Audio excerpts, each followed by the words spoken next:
I didn't refuse to break because I was strong. I refused because I was tired of pretending that breaking was the price of staying. For a long time, I thought endurance was proof of character, that resilience meant absorbing pressure quietly, carrying weight without complaint, surviving situations that slowly wore me down. I didn't realize that what was being tested wasn't my strength, it was my willingness to disappear.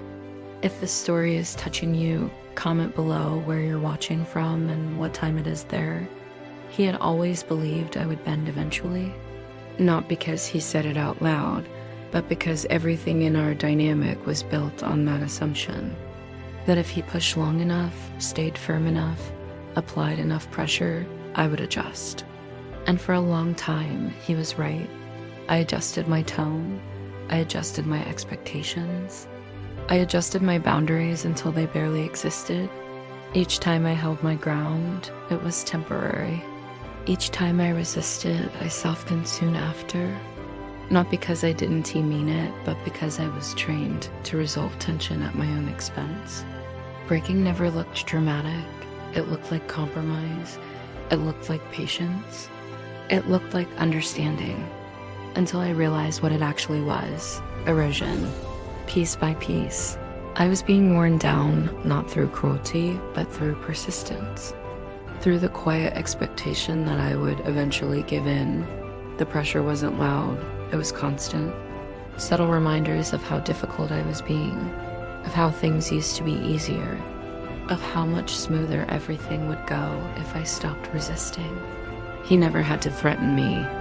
He just waited, because he believed time was on his side.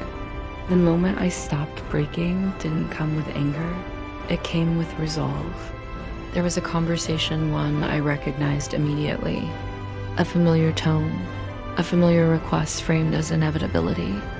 He spoke as if the outcome was already decided, as if my role was simply to accept it. I listened, and something inside me stayed still, not tense, not reactive, still. I realized then that he wasn't asking. He was testing how much pressure it would take this time. When he finished, he waited, confident, certain. This was the moment where I usually cracked, where I explained, where I negotiated against myself, where I began the slow process of surrendering. But this time, I didn't. I'm not doing that, I said. The words landed cleanly, without apology, without justification. He blinked, surprised. What? He asked. I said no. I repeated. That's not something I'm willing to do. The room changed. Not explosively, but unmistakably. He tried to regain footing immediately. He reframed. He reasoned. He reminded me of history, of effort, of everything I might lose by standing firm. Normally, this is where the pressure would work. This time, it didn't. I've already decided, I said calmly. And that was when it happened. The pressure increased. Not externally, but emotionally, frustration surfaced. His tone sharpened. The patience he had always relied on began to crack. He wasn't used to resistance that didn't soften. He pushed harder. I stayed still. Each attempt to provoke a reaction failed. Each effort to pull me back into old patterns met the same response. No movement, no collapse, no breaking. And without my reaction, something unexpected happened. He started unraveling. The composure slipped first, then the confidence, then the control. His words became sharper but less effective. His arguments louder but less convincing. I realized then what had actually been holding everything together. Not his strength, my compliance. When I stopped breaking, the structure he relied on lost its foundation. The conversation ended abruptly, not because it was resolved, but because he had run out of leverage. Later, alone with my thoughts, I felt the familiar wave of doubt attempt to rise. Had I gone too far? Had I damaged something beyond repair? Had I been too rigid? But the doubt didn't take hold. Because underneath it was something solid, self-respect.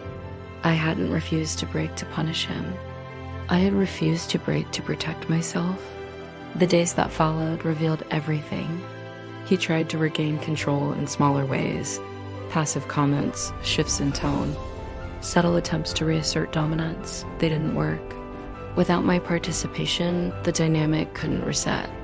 And slowly, I watched him fracture under the weight of his own expectations. The frustration turned inward, the certainty dissolved. The power he had always assumed was there simply wasn't. I wasn't cruel. I wasn't confrontational. I wasn't reactive. I was done. That steadiness exposed something important. Some people don't break when you stand up to them. They break when they can no longer control you. I didn't change who I was. I stopped abandoning myself. And that shift was enough to collapse everything that depended on my submission.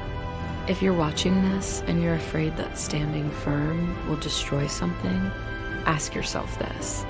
Is it really stable if it only survives when you're breaking? Because strength isn't enduring pressure until you disappear.